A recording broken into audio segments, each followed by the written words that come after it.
Hi guys, welcome back. This is going to be another video where we're going to be discussing Oxygen Not Included. And I have been playing quite a lot of Oxygen Not Included, as I have mentioned in the previous episodes. And as you see here, I have pretty much created a colony that's been running for 286 cycles. This is like 24 hours almost, where I have been playing this colony. And I was just looking at the decor, just taking a look at my decor, which is my biggest worry right now, and that has to do with power management. And I'm gonna be creating an episode that's completely dedicated to power management.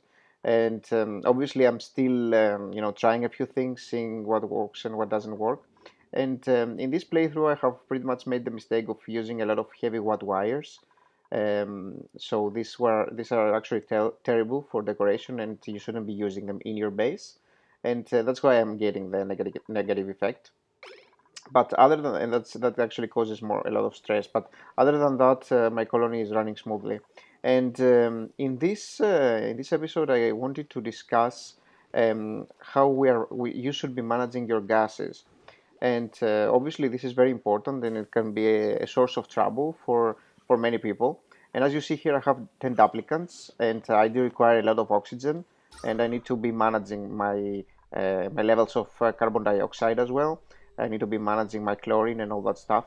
So obviously, when you first start the game and when you are new to Oxygen Not Included, you shouldn't be using a lot of duplicants. So you should remain with a population of 5 to at most 6. I wouldn't go more than 6 for like maybe the first 150 cycles or so. Because when you have more duplicants, you need to be producing more oxygen. And generally speaking, producing more food as well. And generally speaking, it's actually tougher to handle. And you may make mistakes that once you get more experience with oxygen not included, you won't be making. So right now I have been my pretty much my basis has been huge, and this is like a new area that I'm trying to claim here, but I haven't really worked that much towards that. But that actually kind of gives me a reason to talk to you about gas management. And you need to know, and you probably already know that your duplicants require oxygen, obviously, so that they can breathe. And oxygen is a scarce resource, and it's a resource that you have to produce on your own. Uh, you initially, when you first start the game, you get the option to build algae terrariums and algae deoxidizers. And the oxidizers are producing oxygen, and terrariums are actually recycling carbon dioxide into a little bit of oxygen. Now, these are cool, but they require algae, and algae is kind of a scary resource. I mean, I do have a lot at the moment because I have been actually not so much. I have been digging around, but after a while, it becomes pretty much impossible to get.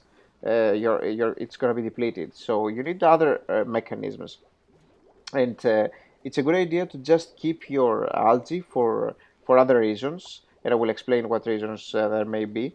And instead of like using it at once or all in one time, just turn to the next best thing, which is actually the first best thing, and that would be the electrolyzers. And I have created a dedicated tutorial that I talked about electrolyzers and how to set them up. But the good thing about the electrolyzers is that they only require water to work, and that's pretty much it. And they produce oxygen and hydrogen. And so for the hydrogen that gets produced, we have a separate filter in the pump that actually sends the hydrogen here, and it's used by the hydrogen generator, as you can see in the ventilation overlay. Hydrogen is actually sent over here, and oxygen is actually sent around my bases. And I actually do have two pumps, which I think is best, in order to have two different sources of oxygen flowing around the base. And I kind of divide into two different areas, really. So I would recommend instead of just having one, just have a few branches, maybe two or three, so that you have, more efficient ways of distributing oxygen. And uh, You should be looking to build the electrolyzers pretty quickly. I mean, that should be around cycle 80 or so. I think it's best to start working towards that.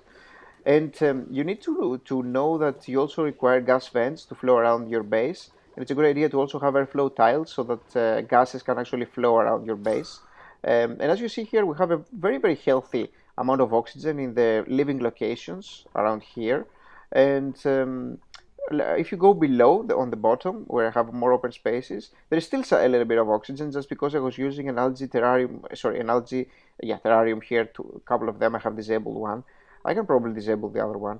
Now you ask why I was using them probably, and the reason why I was using the algae terrarium here is I actually wanted to free up some oxygen here, so that my duplicants can actually dig around here.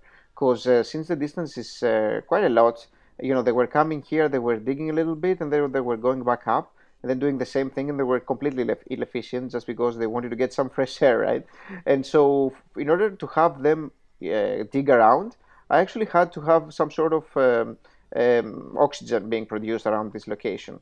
And I do have a carbon skimmer here, which removes the carbon dioxide, because there was a lot of carbon dioxide pretty much built up here, and um, you know, I had to have other ways of removing it as well. And now the algae is faster, generally speaking.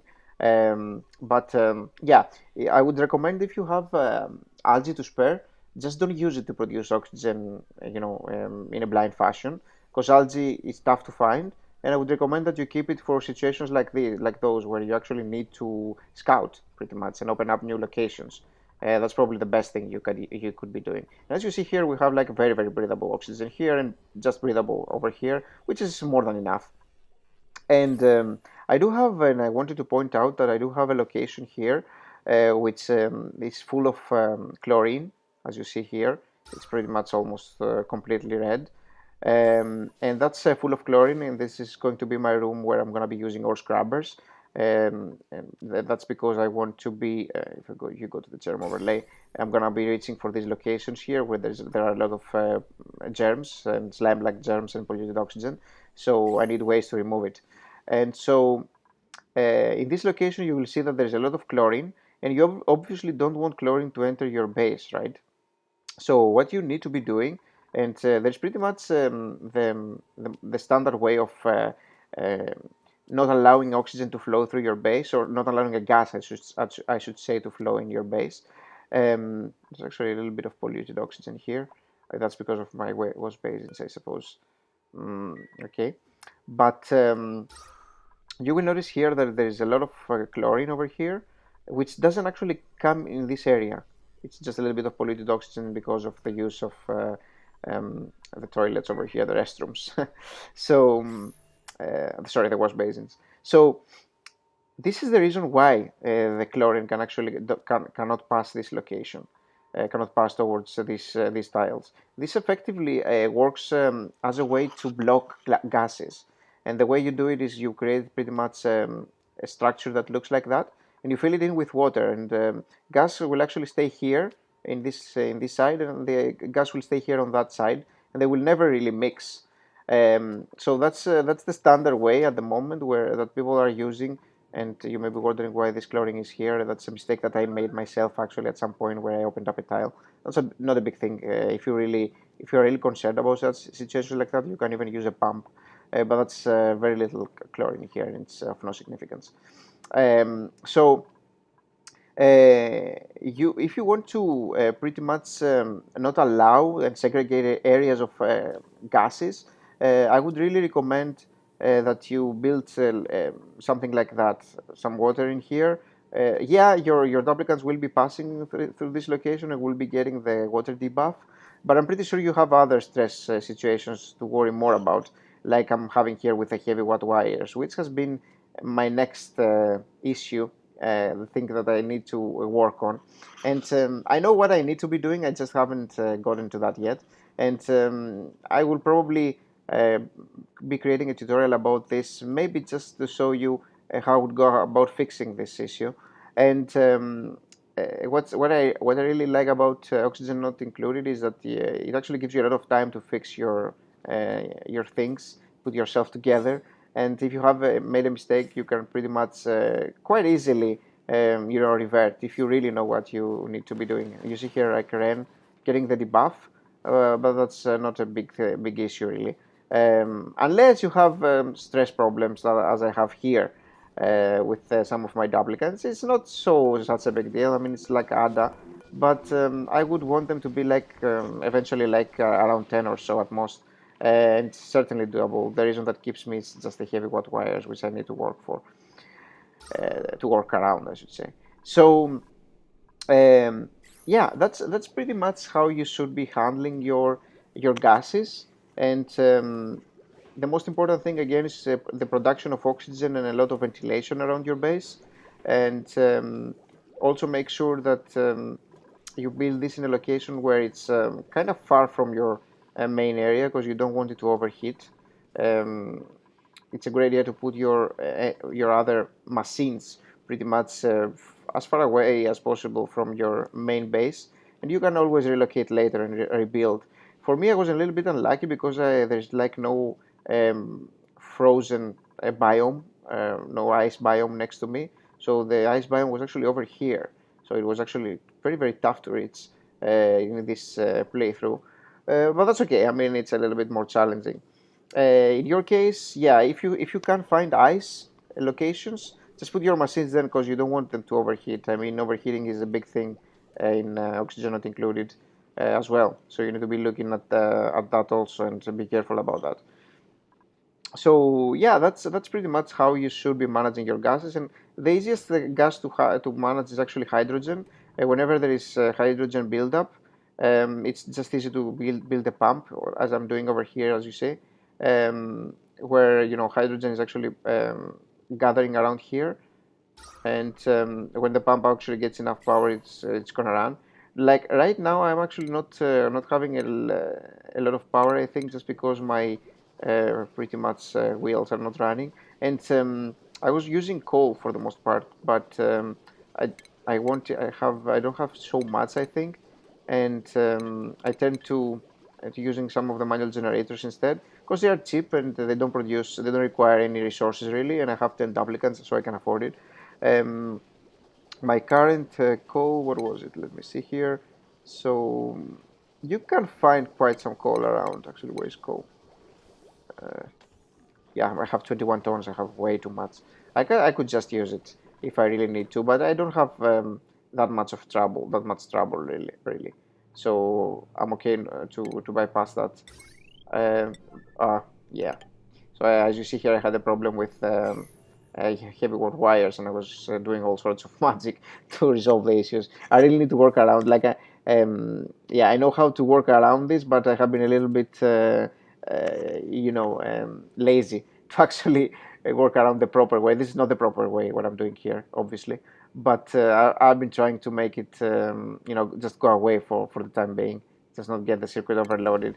And that's the thing that I didn't know before I started the game, and I didn't plan for it. And so, this is how oxygen not included works really, and that's the nice thing about it also. It presents challenges to you all the time. I'm going to resolve that, and yeah, as I mentioned, I'll be creating another another video tutorial describing what goes on with power management, which is generally easy. But I want to get to the natural gas as well, which is the definitive way of handling power.